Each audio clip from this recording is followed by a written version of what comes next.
Hello again, welcome back to the Game Room. I appreciate you stopping in for this here, which is my Nintendo GameCube collection. This is the collection of games, not of the system or accessories. While we go through them, we'll have a look at the games that I have, why I have them, where they came from, and a few stories about them if I have played them, because I have not played all of them. So let's go through, we'll have a look, and yeah, we'll go from there. This here is something that I got early on with the GameCube. It is called the freeloader. It is not something that was developed by Nintendo at all. It was something that was made to get around the lockout, those lockout chips that they employ, which are super annoying. So you pop in the little disc here. It has some weird, look at that, it has some weird markings on it. Let's see if I can bring it up there. So these little dots is what I was referring to. Yeah, so you put this in your system. This is the European version, so you have to get the right version for your console. So you can't use a European version on an NTS console, NTSC console, I should say. Yeah, anyway, it allows you to play in other regions. So it was a good investment because I wanted to play a couple of games that were I could get cheaper from getting them overseas. So let's have a look at those overseas ones before we get into anything else. This is one of the first ones that I purchased after getting the freeloader, which is Zelda 4 Swords Adventures. I have never played it. I purchased it. It is the NTSC version. I was all excited about playing it with the Game Boy Advance, but never did. I believe this one is the French Canadian type copy that would have come out there, and it came with its disc, which is in really good condition, and it came with big thick manual and things as well. Don't look at my pen. Yeah, it is a thick manual because it has different languages, but it came in really good condition. I was really happy with it when it arrived, except then on closer inspection, after a bunch of time of having it, I realized that it actually is Kart. See, it has this nice, like, guillotine straight down the middle, and I don't know why that is. I thought maybe it was because it was an ex-rental, but why is it in such good condition then? I don't know why that is so. And as we'll see, I have a few of the games that I bought from, actually one more, sorry, that I bought from the same seller that has exactly the same issue. Okay, so another one that I got from the same seller that has the same type of cut down the middle. It's the same player's choice, but this one is just a straight out American one. It doesn't have the French on it. It is again in really great condition with the manual, and it has the little GameCube slip in there. The disc is in really good condition, but I don't know why it's cut. This is Mega Man Anniversary Collection. I did play a little bit of this. So I started with the first Mega Man game, and then the plan was to work my way through all of them. Mega Man games are a little bit harder than that. So I got really stuck and then didn't really ever pass the first one. So I didn't get onto any of the others. But before I knew how hard they were, I bought this one as well, Mega Man X Collection. Because I thought, yes, I'm going to play through all the ones in that. So, which comes with, it says it comes with 10 Mega Man games. So, that is Mega Man 1 through 8. And then 2 never before released in the US arcade games. So, I guess that's like the Battle Network. Is that what they're called? Or the ones where you battle the bosses, like a boss rush. I think it was those. And then I bought the X, as I said, 7 games in one. Mega Man X through to Mega Man X6, and then Mega Man Battle and Chase Racing game. I bet that is probably not very good. I don't know, could be wrong. But yeah, that one was really nice condition, and nobody cut that one, so there's a bonus. Nobody has cut up that game. Yeah, I was happier about that. This was one of the reasons why I got the GameCube, was for the Game Boy player. So I bought myself a Game Boy player with my GameCube and with the little disc that goes with it.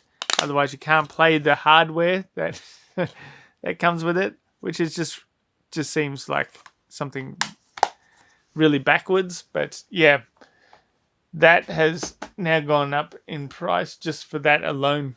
Resident Evil 0. This was the other reason that I got the GameCube, because I wanted Resident Evil games, which Nintendo GameCube has such a good array of those classic ones. So I bought Resident Evil 0 here.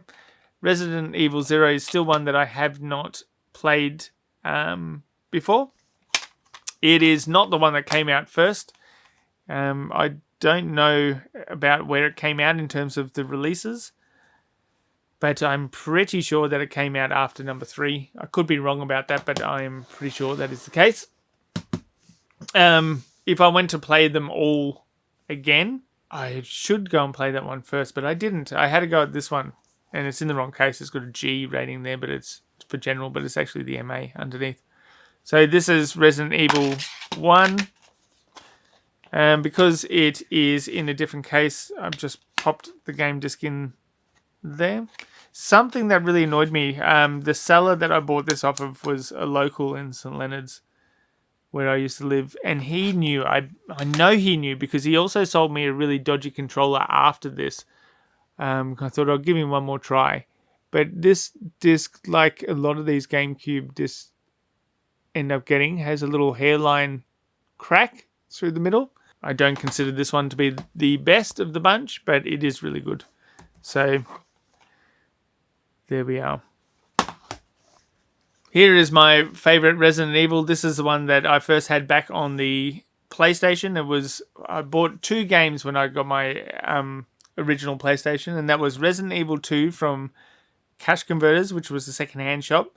And I also bought Jackie Chan's, I don't know what it's called, the PlayStation version of the Jackie Chan game anyway. I bought that one new with my PlayStation, and that was a lot of fun. But Resident Evil 2, man, that was one of those experiences that was just like terrifying at that age. It had 2 discs, where the GameCube edition only needed the one, and you could play through the game with 2 different characters.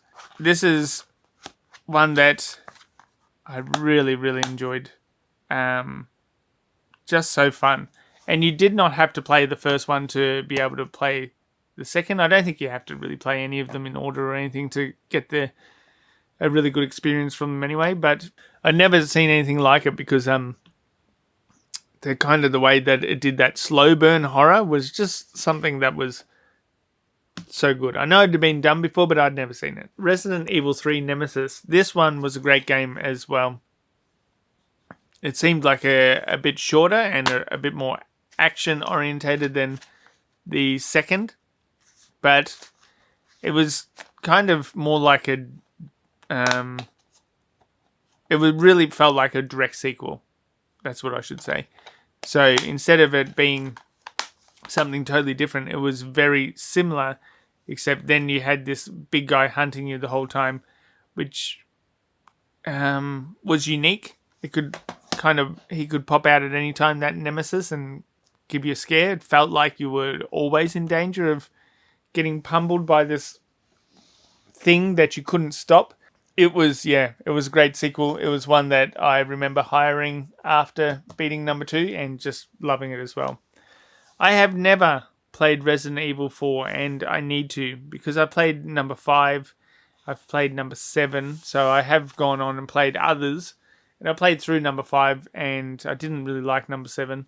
But yeah, this is apparently where it all changes and goes to that action-orientated Resident Evil that we had for a while with 5 and Resident Evil 5 and Resident Evil 6.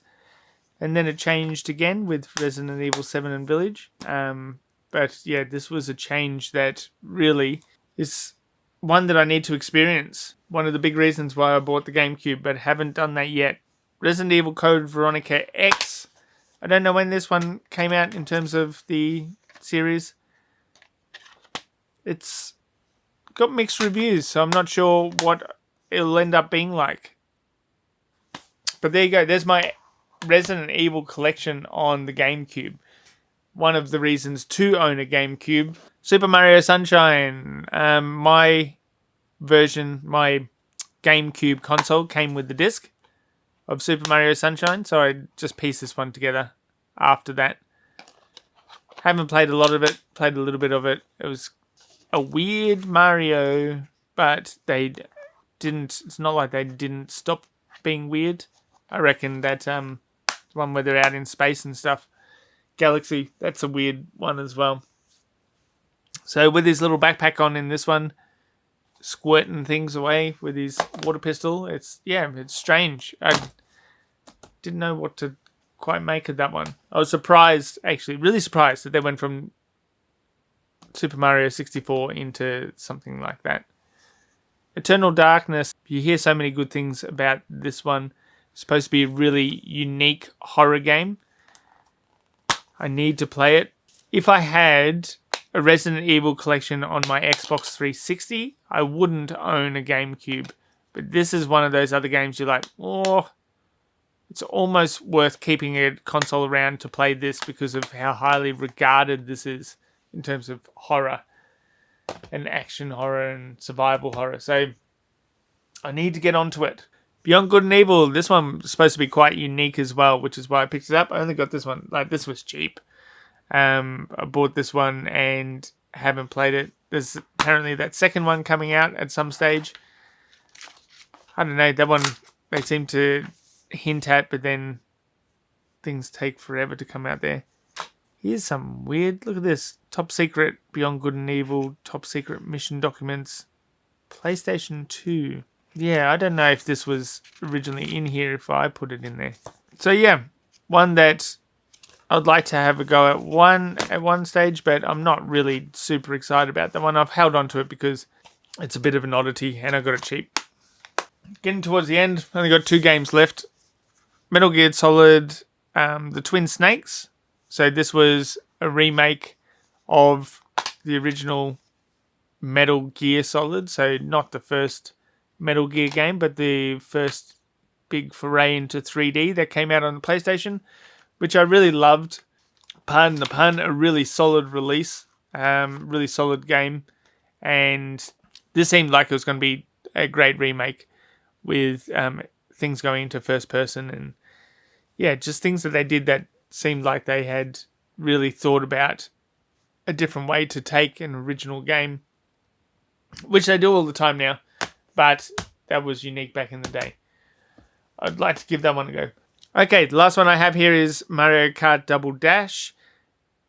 Mario Kart Double Dash was a cool Mario Kart game just because it is a Mario Kart game. So as in, it plays really well, the tracks are really cool, the battle mode is really good in this one, but the 2 players on the karts never seem to do much for me. I don't know if it's just because I've only played it casually, that it doesn't seem to actually add that much to it. Yeah, it's weird. I don't know why. If it doesn't do much, I don't know why they're there. But maybe it does more than I could tell. It just felt like you could basically store more weapons. That seemed to be the main reason to have that. But I don't know if I'm missing something there. But it is a really cool game. Even if you look at that and think that's a weird feature, it is still a really solid Mario Kart release. This one included some Zelda content, which again is a weird way to release Zelda content, but it actually came with this here, which is the Zelda, the Legend of Zelda Collector's Edition, which came with, on that disc, it has the NES release, or the NES version of The Legend of Zelda, and then Zelda 2. And then it also has the Ocarina of Time and Majora's Mask on there as a little bonus disc that came with Mario Kart, which I don't know why. Maybe it was just to try and get you to buy the other Zelda games that were coming out, but I don't know. A demo would have been something that I would have considered a better way to do that. Anyway, it's there. and it is one of the reasons why I purchased this particular copy. To get those. Right, so there is my GameCube collection. Humble, but it is as much as I wanted. It's not a system that I was looking to do much more than this with it. And some of the things actually I picked up and I didn't plan on keeping, but I did. It was really just a Resident Evil machine and a Game Boy player for me. But it does have other solid releases. And I have a few of them here. If you are looking for other things that aren't just to do with collections, I have those on my channel as well, so you can go and have a look at those. I really like arcade stuff, so I've got a few arcade vids and things like that. But I'm just focusing on what I've got at the moment in terms of my releases that are coming up. So you'll probably see more of this type of release in the not too distant future.